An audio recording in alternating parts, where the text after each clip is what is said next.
महाराज बहादुर दी द्योत्या। बहुत समय पहले एक ऐसी दुनिया थी जहां अराजकता और भय का बोलबाला था।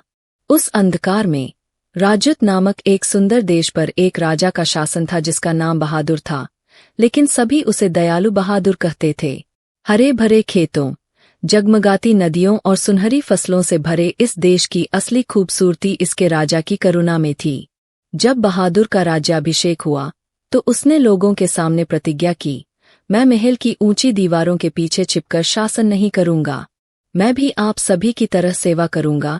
इस विचार को ध्यान में रखते हुए उसने महल के विशाल द्वार खोल दिए और शाही दरबार को भय का घर नहीं बल्कि सेवा का केंद्र बना दिया। चाहे वह अमीर व्यापारी हो या गरीब किसान, हर आगंतुक का समान सम्मान के साथ स्वागत किया जाता था। सरकारी कार्यालय, जो पहले भ्रम और रिलाई के लिए कुख्यात थे, बहादुर के शासन में परिवर्तन का प्रतीक बन गए।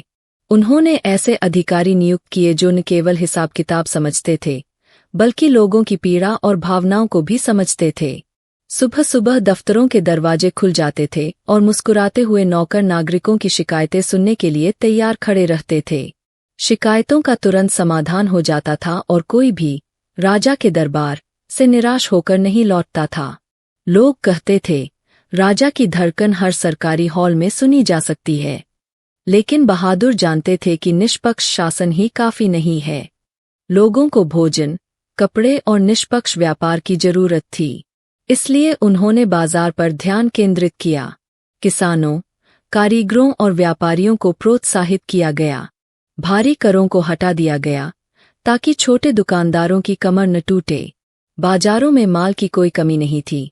रोटी सस्ती और ताजा थी, कपड़े रंगीन और उचित मूल्य पर थे, और महंगे मसाले और ताजे फल भी हर किसी की पहुंच में थे। अब एक आम परिवार भी अपनी जरूरतों को आराम से पूरा कर सकता था और त्योहार मनाने में पीछे नहीं हटता था। बहादुर समझ गए थे कि जब तक लोग सुरक्षित महसूस नहीं करेंगे, समृद्धि अस्थिर रहेगी। उन्होंने अपने क्वींस गार्ड को फिर से प्रशिक्षित किया। उनका उद्देश्य डर फैलाना नहीं था बल्कि सुरक्षा प्रदान करना था। अब गश्ती दल शांति बनाए रखने के लिए भेजे जाते थे, डराने के लिए नहीं। डकैती और हिंसा कुछ अफवाहों तक सीमित थी। यात्री पहाड़ी इलाकों से तटीय गांवों तक बिना किसी चिंता के यात्रा कर सकते थे।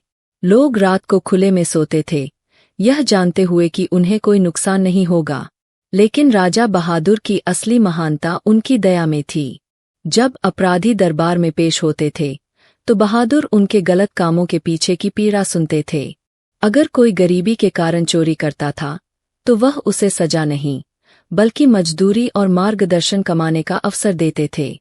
वह युवा अपराधियों को सही रास्ते पर ले जाते थे, उन्हें कठोर सजा नहीं देते थे। बेशक जो लोग पुनर्वास से इनकार करते थे, उन्हें न्याय के कठोर पहलुओं को सहना पड़ता था, क्योंकि दया का मतलब असंयम नहीं था। लेकिन जहां भी अच्छाई की कोई कली बची थी, बहादुर ने उसे पनपने का मौका दिया।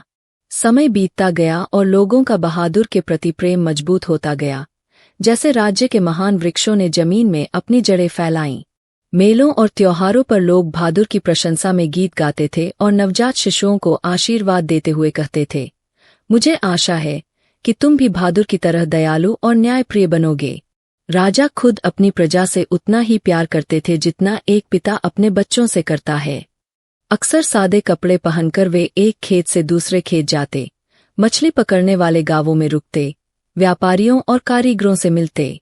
बच्चों का एक समूह इकट्ठा होता, वे उनके सिर पर हाथ फेरते और मुस्कुराते हुए उन्हें अपने कंधों पर रख लेते। कहानी है कि एक बार एक विधवा की झोपड़ी आग में जल गई थी, इसलिए बहादुर ने खुद एक नया घर बनवाया। उन्होंने एक गरीब चरवाहे के बेटे को पढ़ने का मौका दिया जब वह विद्वान बनना चाहता था। उन्होंने एक माँ को सांत्वना दी जिसने अपना इकलौता बेटा खो दिया था। बहादुर के लिए दयालुता का कोई भी कार्य छोटा नहीं था। उनके शासन में राज्य दूर दूर तक गोल्डन हार्ट किंगडम के रूप में जाना जाने लगा। विदेशी व्यापारी, विद्वान और यात्री यह देखने के लिए हजारों मील की यात्रा करते थे कि कैसे एक राजा ने न्याय और करुणा को मिलाकर राज्य को स्वर्ग बना दिया। उनमें से बहुत से लोग वहीं बस गए, क्योंकि ऐसी भूमि और कहाँ मिलेगी जहां न्याय केवल एक शब्द नहीं बल्कि जीवन हो। जैसे जैसे दशक बीतते गए, बहादुर बूढ़ा होता गया। उसके आंसू सफेद हो गए, उसके कदम धीमे हो गए, लेकिन उसका मन अभी भी उतना ही प्रसन्न था। एक सुनहरी समापन संध्या में, जब सूरज क्षितिज पर खूनी छायाएं डाल रहा था, बहादुर ने अपने लोगों को आशीर्वाद वृक्ष के नीचे बुलाया और निष्कर्ष निकाला। याद रखो मेरे प्यारे, मुकुट सोने का नहीं बल्कि प्रेम का है। एक दूसरे का स्वागत करो, एक दूसरे की सेवा करो, और तुम कभी राजाओं की कमी नहीं रहोगे। जब दयालु बहादुर ने अपनी अंतिम सांस ली, तो शोक नहीं बल्कि कृतज्ञता का माहौल था। लोगों ने शोक नहीं मनाया, बल्कि प्रेम और दया की नींव पर बने जीवन का जश्न मनाया। और आज भी, जब कोयल का घोंसला गुनगुनाता है या राज्य की भूमि में नदी कलकल करती है, तो कुछ लोग कहते हैं कि हवा में बहादुर की कोमल आवाज आती है, जो अभी भी अपने सुनहरे साम्राज्य की रक्षा कर रही है।